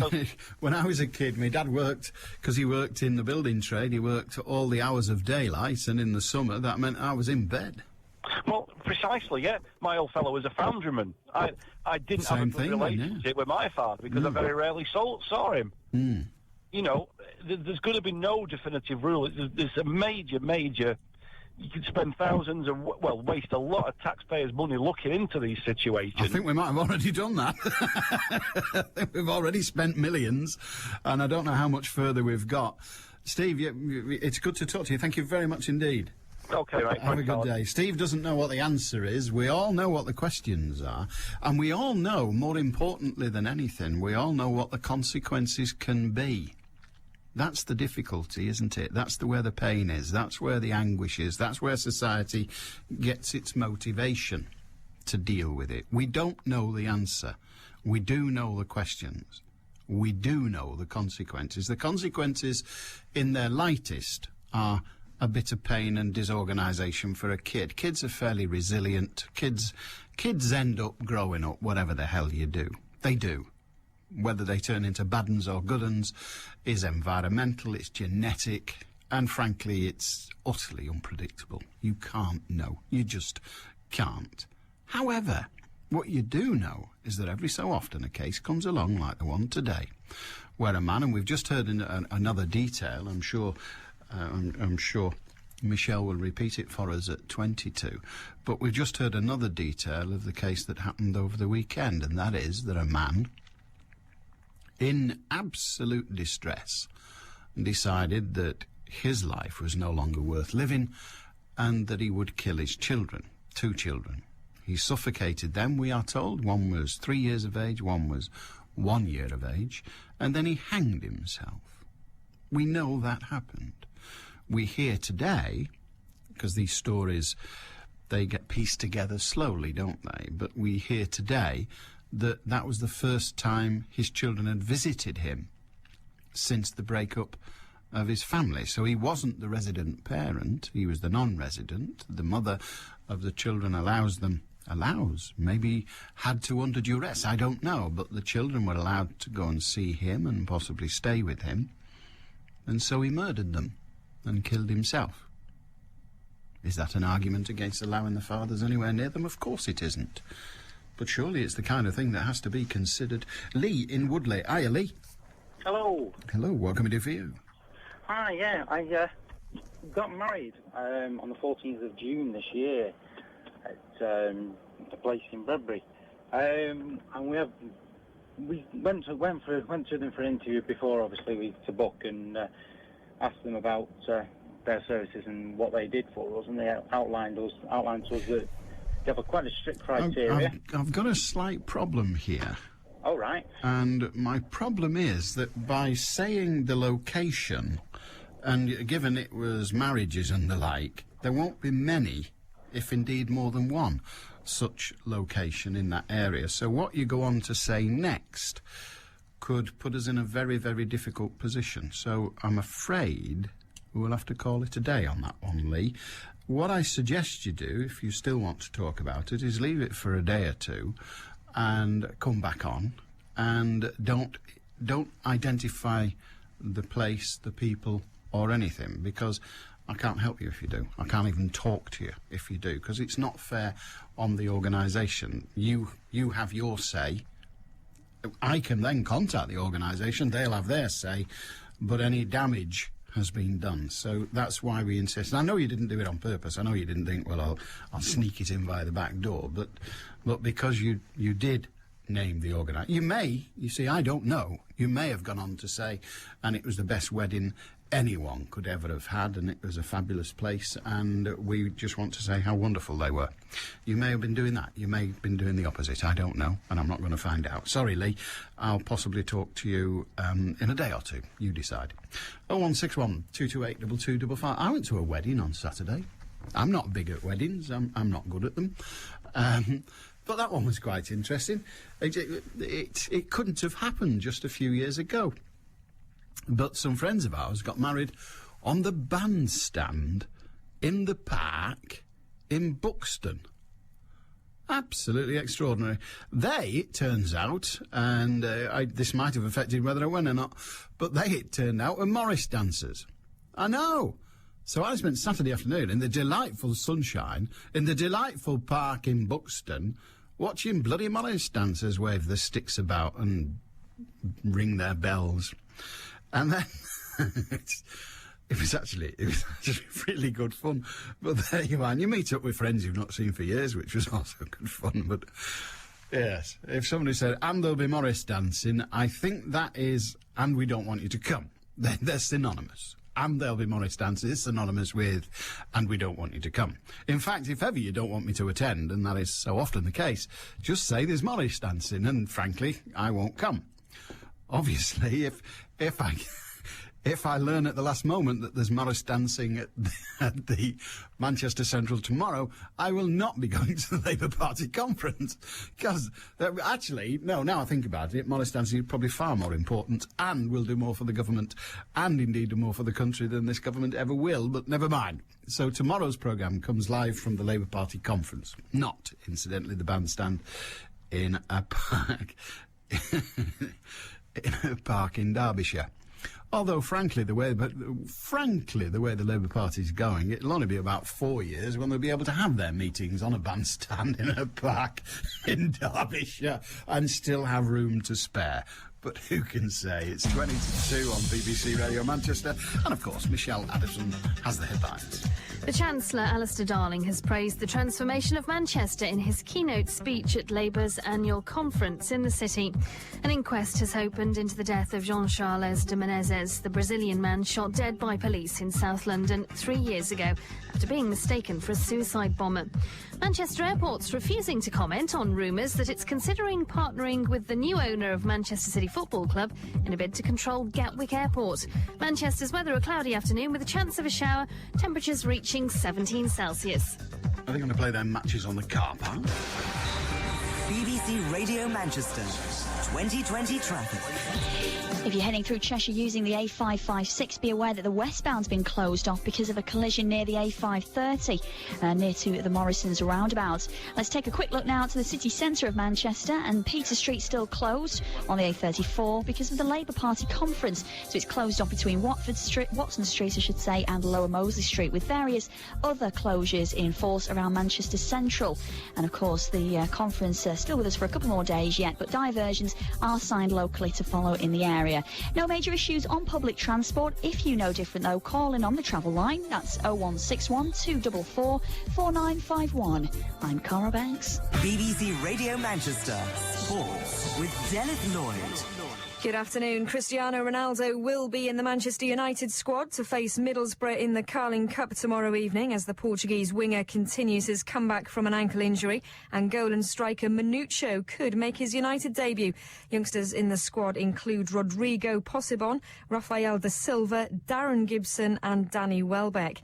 With just 5 points from 4 Premier League games, striker Wayne Rooney admits it's been a tough start to the season. We knew it was going to be a tough start to the season for us, when we seen the fixture list, that probably our 3 toughest away games of the season all came in the first 4 games, and in Portsmouth, Liverpool and Chelsea away, the really difficult game for us, and now we've got them out of the way. We've got hopefully we can go on a good run now, get some wins under our belt and start climbing the table. Manchester Sports is live from Old Trafford with Steve Wyeth and Rochdale manager Keith Hill from 7. Oldham Athletic have decided not to appeal Sean Gregan's sending off at Hartlepool on Saturday. The Latics captain was shown a straight red card in the 3-3 draw for a foul on Richie Jones. Gregan, though, will serve a 3-match suspension, missing the games against Huddersfield, Stockport and Hereford. Richard Dunn says that everyone at Manchester City is on a high following a positive start to the season. The City captain scored in the Blues' 6-0 thrashing of Portsmouth yesterday to leave them 5th in the Premier League. It was sort of similar last year when we had a good start to the home campaign and teams started playing differently, but that's a test for us and for the manager, and we've got players we feel that can open up any defence. The club's on an up at the moment on a really big high, and everyone just wants to play in each game. In other football, the Colchester manager Geraint Williams has left the club by mutual consent. The Essex side are second from bottom of League One. In Rugby League, Widnes Vikings have released 12 players from their squad. The list is led by Irish international Bob Beswick, who's set to join Halifax. And Lewis Hamilton has arrived in Paris, hoping to have his victory at the Belgian Grand Prix reinstated. Hamilton controversially received a 25-second penalty at Spa, which demoted him to third place and cost him 4 points. The result of his appeal should be known by tomorrow. The next live action on the Northwest's biggest sports station.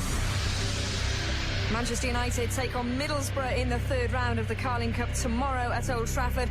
Rochdale manager Keith Hill joins Steve Wyeth for coverage of the game from 7 o'clock. BBC Radio Manchester.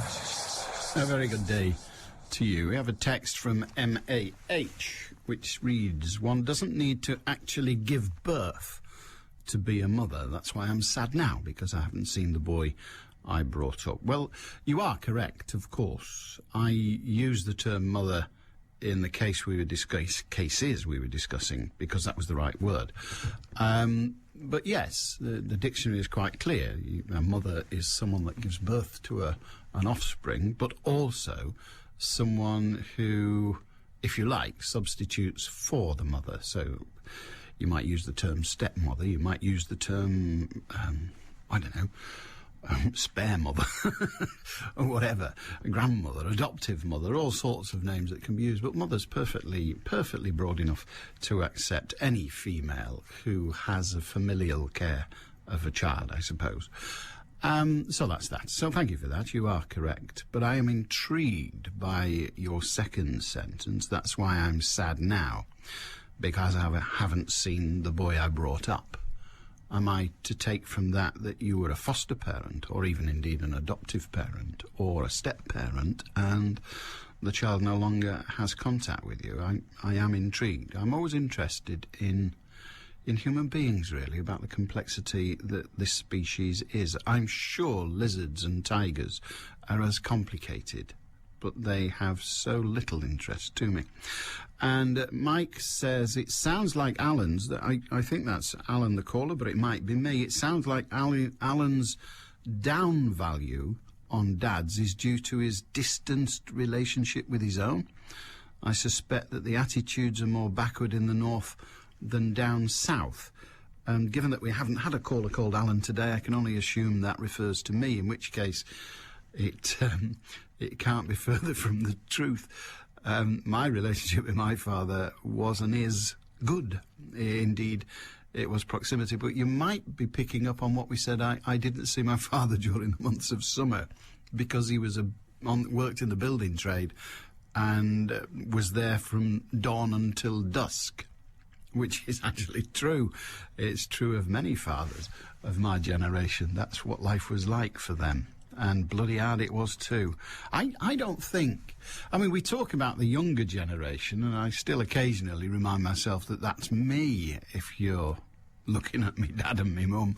But I don't think my generation has the stoicism and the fortitude of our parents, my generation's parental generation. I just don't think we do. The people who are 75, 80, 85, 90 now, I mean, first of all, they endured a phenomenal amount in the form of the World War. And then they endured all the poverty that ensued and the disappointment that ensued, because they thought they were going to come home and live in a land fit for heroes, and came back to rationing and all the rest of it. They did have the welfare state. It was created for them as adults, and they created the welfare state and all the rest of it. But I don't think my generation has the stoicism and the sheer ability to endure discomfort that our parents had. I just don't. I mean, our expectations, because of our parents and because of what they told us and brought us up to believe, our expectations are, well, higher than they had. My parents' generation never expected to own their own home. Some of them did do, but they were rare. They were very rare. But my generation, and I think I'm of the generation where it began to become usual for us. I mean, my ambition as a sort of 14, 15-year-old was, well, I'd become an electrician and I'd have a good job, and maybe after a decade I could own my own home, which meant I could be in debt to the hilt, but I'd own my own. That was the sort of... and I think that was fairly common for my generation. And some of us achieved it, some of us didn't.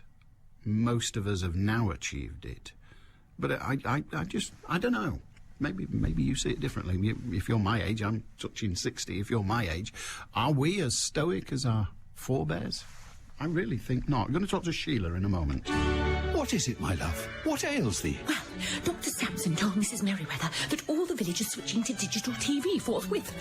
I see. And if one is 75 or over, or is an eligible disabled person, there is a switch-over help scheme to help you switch to digital TV for a possible small cost. Then let it be so, Mrs. Bumble. Oh, Mr. Bumble! Now for the other matter. Our youngest, Eliza, has just run off with a stable boy. Oh, not again. For more information, call the Switchover Help Scheme on 0800 40 85 900. I've been watching that thing and I can't remember what it's called now. Lost in Austin. It's on ITV. It's brilliant. Absolutely brilliant. It helps if you know the story of Mrs. Bennett and her 5 daughters and all the rest of it, Pride and Prejudice. Of course it helps if you know the story. But the series is absolutely fantastic. It really is brilliant. I watched one on the Sky Plus thingamajig recordy what's-its last night. I don't know what its proper name is. Anyway, I watched one last night on that. It's a cracking series. It really is. Ideas I wish I'd had, as they say. 0161 228 2255. Sheila in Fallowfield. Hi, Sheila. Hi, Alan.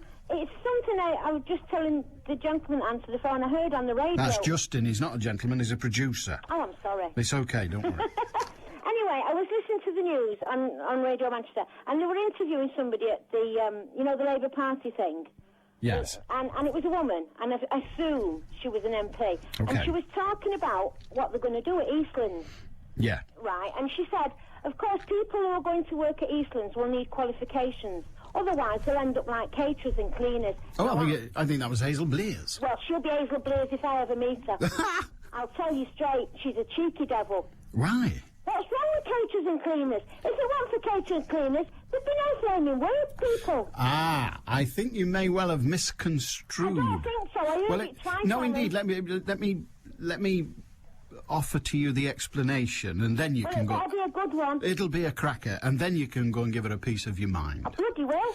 But what she was saying was, for the people of Manchester to benefit from the developments at Eastlands, what she doesn't want to happen is for the only jobs that the Manchester people get are as cleaners. Well, she didn't word it like that. Well, I mean, you have to remember that, you sometimes just hear an edit. Well, I heard the full thing, what she said, and that's exactly what she said. I think what she was talking about was, because we've had this before in Manchester, we've had it a lot, where they build a new building, and all the... If you want someone to come along and stack bricks on top of one another, right, then that's fine, get the locals. But if you want anything with any serious qualification, like the architect, get someone from America. Or if you want someone to plan the heating system, get somebody from London. But the actual work, when it comes to it, the banging pipes together, that'll be done by someone local. So the high-paid jobs go to somebody else, and all that's left are the low-paid jobs. Well, that's not the way she said it. Okay, Alan. well, that's not the way I all right. to have said it. She just said people who work at Eastlands are going to have to have qualifications and this and that, or otherwise they'll end up as caterers and cleaners. And that is wrong. That is so wrong. She wants stepping down a peg. But she's not wrong in the sense that if all the jobs that are available to local people are the lower end jobs, then that's... Yeah, but local people don't want to better themselves and get the better jobs. But that's the point she was making, because she was talking about training. I mean, I heard the piece earlier. This didn't take place. You may have heard it at lunchtime, but I heard it earlier. And she actually, during the course of the interview, talked about training and about we should be training people so that they'll be ready and able to take on the skilled jobs rather than the less skilled. Now, I understand that, but otherwise they'll end up as caterers and cleaners, as if it was the lowest of the low. well, in terms of the wages, it is. Well, wages maybe, but as you turn as a job, it's a blooming hard work. Being a cleaner and a caterer. Well, yes, but frankly, if somebody said to you, do you want the honour of working your fingers to the bone for the minimum wage, or would you rather be an architect and move a pencil about for 50,000? Would you go for the honour? Well, I think I would, yeah. You would? You'd say, sod it, I'll work for the minimum wage. No, I'll go for the architect's You'd job. go for the architect's job? Yeah, but it doesn't mean to say she's got to put the caterers and cleaners down as if they're nothing. I don't think so. Well, OK, you must make your own judgment. I don't think she was putting them down. I think she was saying that Manchester has to be very careful and make sure that the quality jobs come here. Well, she wants to think about how she says things. OK. All right. Well, OK. Good on you, Sheila. All right, Sheila's very angry at Hazel Blaze. I've actually got a bit of it here. This is a clip of Hazel Blaze. Let's see if there's any hint in here what she's talking about, or is she really slagging off people who are just cleaners, her term, cleaners and caterers. Let's have a listen. It's only half a minute. Well, I've got a whole series of cabinet ministers working with me on regeneration plans, also working with Sir Richard Leese and Howard Bernstein, and we've got a pretty good package coming together, I think. And also, you know, all of that is underpinned by skills. If you haven't got the skills in the long term, then, you know, you're only going to get the jobs in cleaning and catering. So getting people to have skills in technical areas is going to be fundamental to long-term regeneration of East Manchester. I think what she said was getting people to have skills in technical areas is going to be important to the development of East Manchester. In other words, we need to get people skilled so that they can get the skilled jobs. And I think my interpretation was the correct one, but then I'm not as angry on this occasion as Sheila. What do you think? 0161 228 2285. That's not to say that they're doing anything realistic about it. It's just a few politicians getting round the table and talking, which is what politicians do, really. They get round the table and talk. She managed to call Sir Richard Leese, but poor old Howard got out. Sir Howard Bernstein. I've always heard it pronounced Steen, but what the heck. There you are. I've no idea, but he got his knighthood first. Perhaps she's forgotten. Or perhaps she doesn't have the skills. Maybe we should train her. But what as? What would you train Hazel Blaze as? Well, if all else she could always go in for dwarf chucking, couldn't she? But she couldn't do the throwing. There are so many things she could do. I might bump into her tomorrow, in which case I will be taken down a peg or two. And even then, still be taller than her. Terry says, I just hope that it did not get out of hand at your Morris dancing do, and there was a drunken fiesta. Ho-ho! Drunken fiesta. He's having a go at my driving, I think. But he's not alone in that. But I've never drunk and drived. Or is it drived and drunk? I'm never sure. As well as Morris dancing. Sorry, but the old ones are the best. Thank you very much indeed. The old ones are indeed the best. I've been telling myself that since I passed 50. 0161 228 2255. An anonymous says, maybe the man who killed himself and his children couldn't cope with the thought his kids would grow up knowing he'd had enough. So wherever he believed he was going to next, he had his kids with him. Well, the place he's going to next is the morgue, and they'll certainly be there with him. And then he'll be going to the cemetery. Whether they'll be there with him, I don't know. But elsewhere they'll be going is nowhere, on account of them all being dead. And after that, there's nowhere to go. Tomorrow, I try not to scare you too much, but tomorrow we're live, if that's not actually an oxymoron, we're live at the Labour Party conference in Manchester Central, inside the steel ring. I have me pass, which, when they were telling us, I'll tell you how it worked. You applied for the pass and all that, and they presumably went round and checked all the things about you and that you didn't have some terrible ambition to see members of the government dead. I got through anyway, and we were issued with a piece of cardboard with all sorts of gubbins on it, including a mugshot.